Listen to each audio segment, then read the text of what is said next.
Joining us to unpack the second quarter crime statistics is Criminologist Professor Kholofelo Rakubu, just to take us through those very numbers that Bongiwe has taken us through. Good afternoon, Professor. Thank you very much for joining us on the program. Now, the Minister aptly put it that these figures are very important because they give us an opportunity to reflect on the safety and security of our communities. Now, as a start, murder has decreased by 5.8%. So has sexual offences by 2.5%. Your reaction to these figures? Good afternoon, and thank you for having me. I always say the crime stats don't mean much, particularly because if you check the trends and patterns, they don't even inform most of our response as a country. Crime keeps on flourishing in the country. Now, if you check with this dramatic 3 months decrease, one would always question, what is the strategy in place so that we can be able to understand going forward what is it that was adopted for this decrease in murder, decrease in rape, and so forth. That is why I always say when there is a decrease, probably there's a victim that decided not to go and report. Probably long-standing issues within our criminal justice system has impacted negatively on a particular victim not to report because Professor, he said that this can be attributed to is the bolstering of resources and even collaboration with community members in their crime-fighting efforts. That cannot be. The reason I'm saying that is we have been talking about issues with crime evolving on a daily basis, which requires intensifying usage of technology in crime prevention. And he has mentioned that as an issue. He has even mentioned issues with the crime intelligence and forensic. So how do you lack such critical aspects and then you succeed on the other hand? Because the minister is 100 days in office, 3 months. So now he comes in with a decrease. Is this not politics in crime prevention? Because we need to be very careful. Going forward, if this is the pattern, if we are getting something right and you're saying collaboration in the absence of crime intelligence, in the absence of technology, then tell us that strategy so that it can make sense, so that we can be able to determine going forward. Because now we might be dealing with politics, merely politics, but we need to understand what is it that you utilize. Does it make sense in the absence of crime intelligence? Because crime or community-led intelligence or community-led policing is very critical when backed up by what? Functional intelligence. That was an important concession on his part to say that they do need to strengthen their crime intelligence as well as the technology.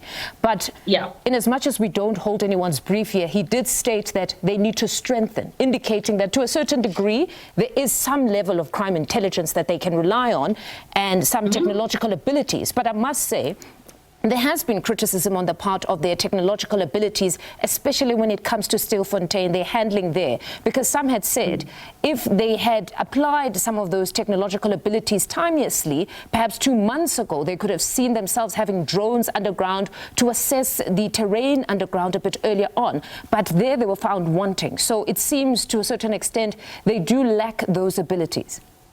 They do. That is why like you're saying, we're always reactive. So now with the crime stats, it's not time for South Africa to celebrate because the reflection is not on par with the crime landscape in South Africa. Criminals are still having their day every day in South Africa because we still have the issues with operational efficacy within the SABC as well. So that needs to be tapped into as well. But again, we are just interested in going forward because as he came in, he said he's not going to change much. So what is working, what is not working? But if you zoom into that crime stats, the trends does not make sense. The patterns, what Bongiwe was reflecting there, something just doesn't add up. But again, I personally have a problem with an examiner examining self, because if it was an independent body looking into crime stats, then that I would believe, because there are many victims that have not reported and so forth.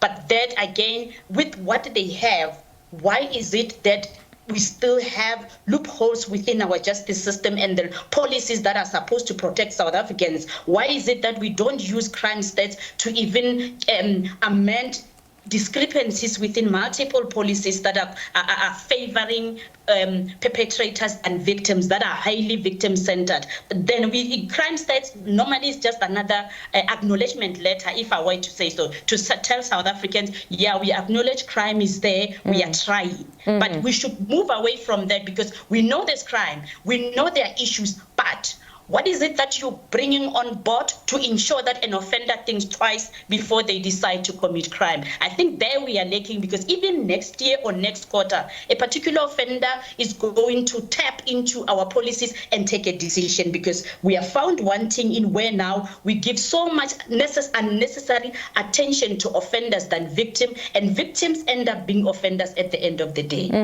But he did highlight at least some of their gains, which is the Lusikisiki murder. At least there with their mass murder, they were able to arrest those who are responsible for those murders, as well as Umbu. So in that instance, would that not serve as a deterrent for would-be offenders, that it seems that police now seem to be moving with greater speed? What is a success when lives have been lost? Because that is a classical case of being found wanting. Where was crime intelligence in that regard? Apprehending them, but lives have been lost, and that particular offender was in prison. We utilize our tax to try to rehabilitate that individual, right? And we're still going to pump up certain resources towards trying to accommodate him. And what about victims? What can we attribute this level of brazenness of criminals these days to? Lawlessness, but I always say long-standing issues with our policies, your Criminal Procedure Act. We're just too soft. Our response is too soft on crime.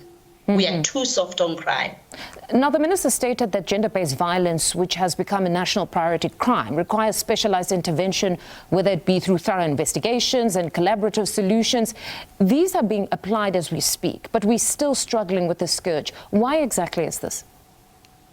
You say they've been applied. Yes, they have been applied. But what about issues within our law enforcement, our criminal justice system, that gives more powers to offender that would even decide to repeat and victimize women and children in the country? Because that as well is still a problem. As much as we're trying to move a paradigm shift, but I don't think we've shifted much. There's so much noise around stopping it. But do we have an impact on the offender? I don't think we have. Society does not thoroughly grasp issues around gender-based violence. It becomes an individual problem, wherein now a victim has to be against society and social norms. And again, law enforcement as well comes in as a hindrance, because an offender will be protected in most cases where there's cases of corruption, and the victim will decide not to proceed.